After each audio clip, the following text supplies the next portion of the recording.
Bismillahirrahmanirrahim. Assalamualaikum warahmatullahi wabarakatuh. Selamat datang ke sesi live PDPR bagi reka bentuk teknologi. Hari ini kita akan tengok 2.2 reka bentuk mechanical. Kita mulakan dengan mengenal pasti komponen mechanical. Apakah contoh-contoh bagi komponen mechanical? Dapat kita lihat di sini gambar yang tertera menunjukkan contoh-contoh komponen mechanical. Apakah sistem mechanical? Terdiri daripada gabungan komponen-komponen mechanical untuk membolehkan alatan atau mesin berfungsi. Kita tengok komponen mechanical yang pertama, iaitu gear. Apakah fungsi gear? Memindahkan kuasa daripada sumber kepada penerima dan menukar kelajuan. Contoh-contoh komponen harian yang menggunakan gear, kita tengok mesin getah, jam tangan, kereta kawalan jauh dan juga kotak gear. Dapat kita lihat di sini beberapa contoh gear yang digunakan di dalam mesin. Gear serong, gear taji, gear skru, gear tulang herring, gear rod dan pinion dan juga gear helix.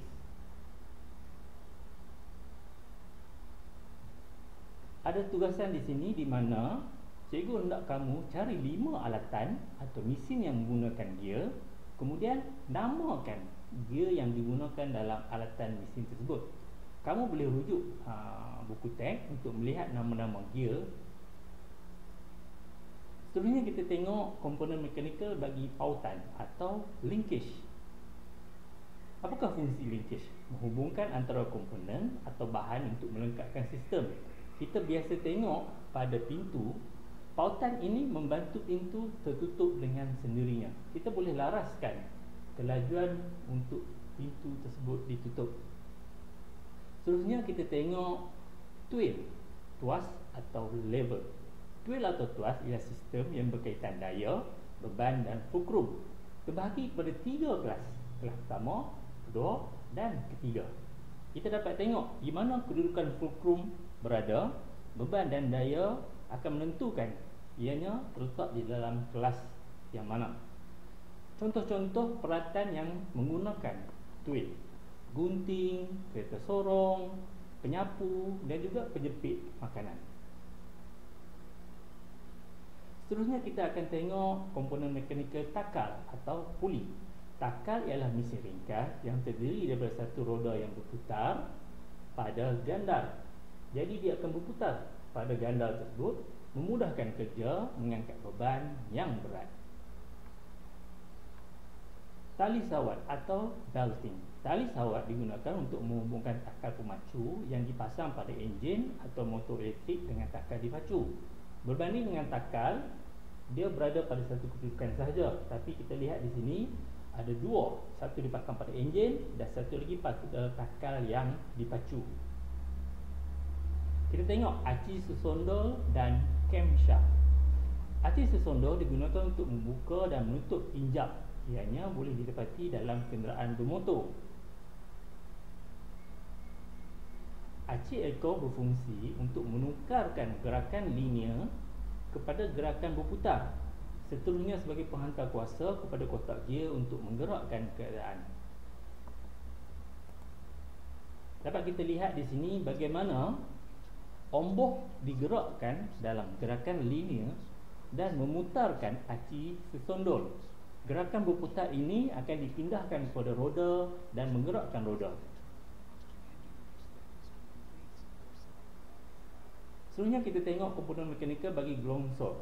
Gelongsor berfungsi sebagai pengurang geseran bagi menggerakkan komponen yang berbeban berat. Kita dapat tengok contoh di landasan dengan kamera, dia akan bergerak di gelongsor tersebut. Seterusnya galas berbola atau ball bearing. Galas berbola digunakan sebagai pengantara antara objek yang berputar untuk mengurangkan geseran dan melancarkan pergerakan. Dapat kita lihat di sini berbola-berbola besi di antara pengantara objek yang berputar. Contoh lain pada mesin gerudi untuk mencengkam dan memegang mata gerudi. Seterusnya kita tengok komponen mechanical bagi rantai. Rantai berfungsi sebagai penghantaran kuasa antara dua gear. Dapat kita lihat di bahagian roda dan juga di bahagian gear yang akan disambungkan kepada enjin motosikal tersebut. Apakah komponen mekanikal yang sesuai digunakan untuk memindahkan produk yang besar dan berat seperti kontena dari kapal? Cikgu rasa anda mesti tahu. Apakah jawapannya? Fikirkan satu mesin atau alatan mekanikal. Senaraikan komponen mekanikal yang ada dalam mesin tersebut. Seterusnya kita tengok bagaimana sistem mekanikal berfungsi pada produk yang dipilih. Kita pilih di sini basikal dan kita dapat lihat pada setiap bahagian brake, roda, pedal dan handle bagaimana komponen-komponen mekanikal ini berfungsi. Pilih satu produk atau mesin dan juga alatan. Namakan komponen mekanikal yang ada pada produk itu. Terangkan fungsi setiap komponen mekanikal itu. Seterusnya, kita akan menghasilkan lakaran 3 dimensi sebagai bentuk gadget yang menggunakan komponen sistem mekanikal yang dipilih. Contoh bagi idea 1 untuk lampu pada basikal. Idea 1 adalah tradisional. Idea 2 kita inovasikan, kita perbaiki reka bentuk, dan idea ketiga kita laksanakan idea kita. Contoh lain, beg dengan gelonsor pada bawahnya untuk memudahkan kita mengangkat buku, pakaian ataupun mungkin untuk kegunaan mak-mak ke market untuk membeli barang. Pilih satu produk atau gadget yang sedia ada. Lakarkan 3 pengembangan idea-idea bentuk pada produk gadget sedia ada. Tambahkan komponen mekanikal yang sesuai pada produk itu. Pastikan elemen dan prinsip reka bentuk diaplikasikan pada idea reka bentuk anda. Seterusnya, kita akan menganalisis kesesuaian komponen yang digunakan untuk membina gadget. Kadang-kadang mungkin perubahan yang kita hendak lakukan memerlukan komponen yang mahal ataupun saiz yang tidak sesuai dengan pekerjaan yang kita nak lakukan. Jadi kita perlu analisis kesesuaian. Pertama sekali, kita laksanakan reka bentuk komponen menepati cita rasa pelanggan, mempunyai nilai kebolehpasaran yang tinggi. Seterusnya, jenis bahan binaan. Kalau kita guna plastik mungkin tak tahan. Kalau kita guna logam mungkin akan berkarat. Jadi kita perlu kena pasti jenis bahan binaan kita bersesuaian dan dapat berfungsi dengan baik. Kemudian kita tengok kedudukan pemasangan komponen. Contoh idea yang pertama tadi, kita nak pasang lampu di basikal.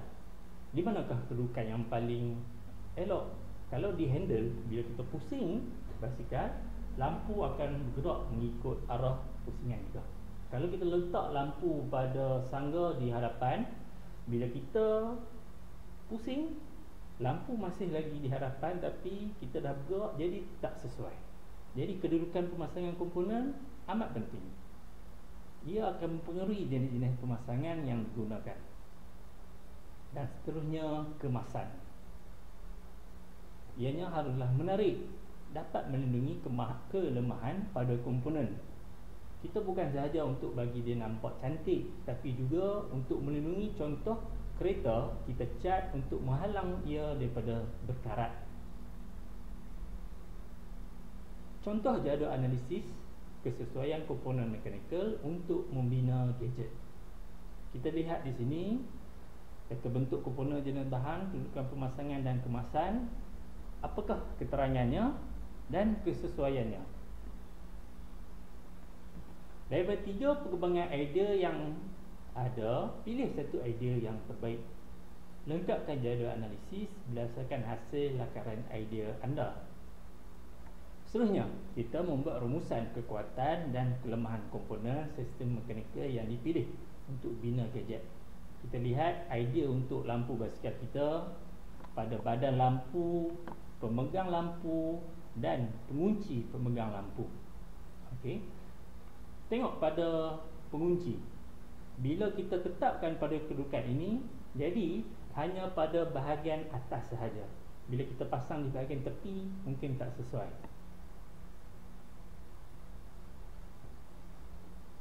Kita tengok pada sistem mekanikal yang digunakan. Pautan, tuas, gelongsor. Okay. Kenal pasti apakah kekuatan dan kelemahan sistem mekanikal yang kita kenalkan pada produk kita.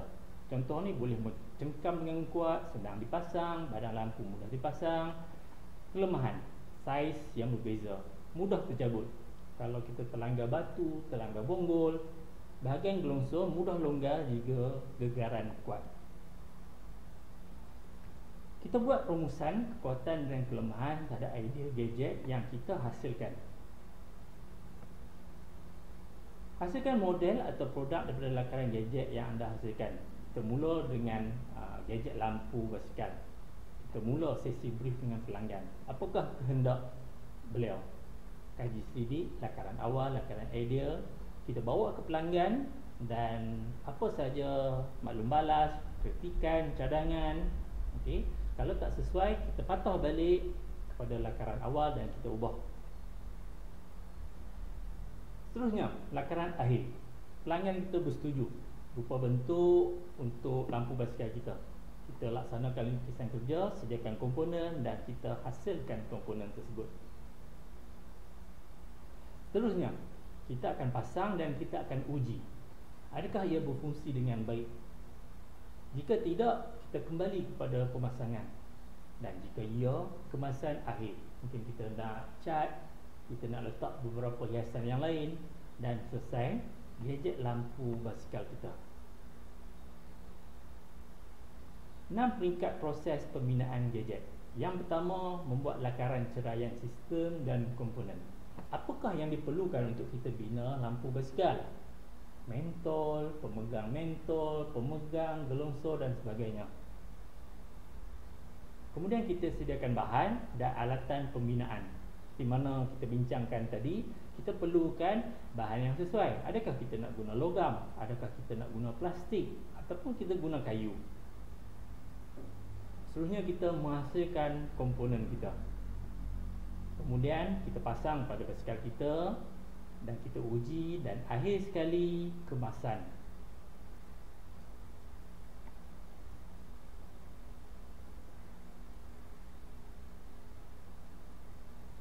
Di sini dilampirkan bagaimana kita hendak mengadakan ujian.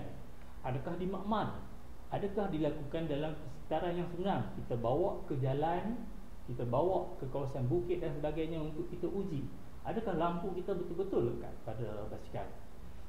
Dan juga kita boleh gunakan ujian simulasi, teknologi yang hampir sama dengan situasi yang sebenar. Memberi cadangan untuk penambahbaikan kepada sistem tersebut berdasarkan pandangan murid-murid. Penambahbaikan dan pengubahan sistem perlu dilakukan sekiranya sistem yang diguna pakai pada produk itu mengalami kegagalan. Boleh jadi lampu kita dia akan patah, boleh jadi dia akan longgar, dia akan terjatuh. Jadi, apakah penambahbaikan atau pengubahsuaian yang boleh dilakukan dari segi reka bentuk, bahan, fungsi dan juga kemasan? Senaraikan dan terangkan pengubahsuaian yang anda ingin lakukan pada gadget yang telah anda hasilkan. Pilih satu idea dan kita akan gunakan apa yang kita belajar pada hari ini untuk melakukan penambahbaikan atau pengubahsuaian.